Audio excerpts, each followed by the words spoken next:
في زمن الخليفة العباسي هارون الرشيد، كان يعرف عن بغداد بأنها مركز العلم والحكمة. وسط هذه المدينة الصاخبة عاش رجل يدعى بهلول.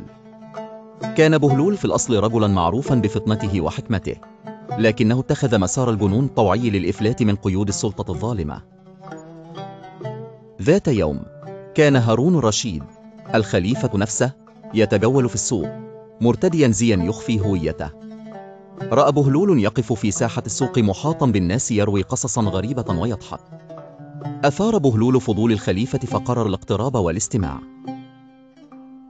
اقترب هارون وقال: أيها الرجل، لما تضحك والناس تحسبك مجنونا؟ أجاب بهلول بابتسامة واسعة: أضحك يا أمير المؤمنين، لأنني أرى ما لا يرونه.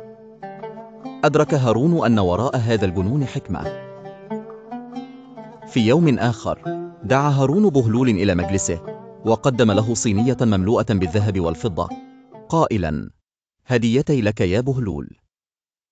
نظر بهلول إلى الهدية ثم أخذ حجرا من الأرض ووضعه على الصينية، قائلا: كما أن للذهب بريقا فإن للحجر قيمة عند الله. دهش هارون من رد بهلول وقال: وكيف تقارن هذا بهذا؟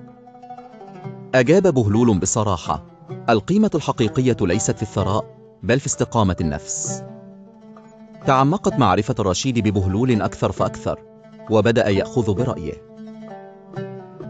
ذات مرة قال له: كيف أكون حاكما عادلا؟ فأجاب بهلول: عندما تنام بسلام والناس تنام بدون خوف من ظلمك، فإنك حاكم عادل.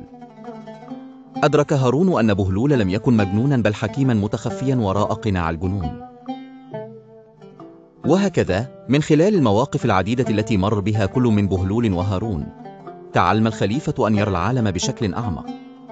المغزى من القصة أن الحكمة يمكن أن تتجلى في أكثر الفئات التي قد لا نتوقعها، وأن القيم الحقيقية لا تقاس بثروات الدنيا بل بما تحمله القلوب من صدق وعدل.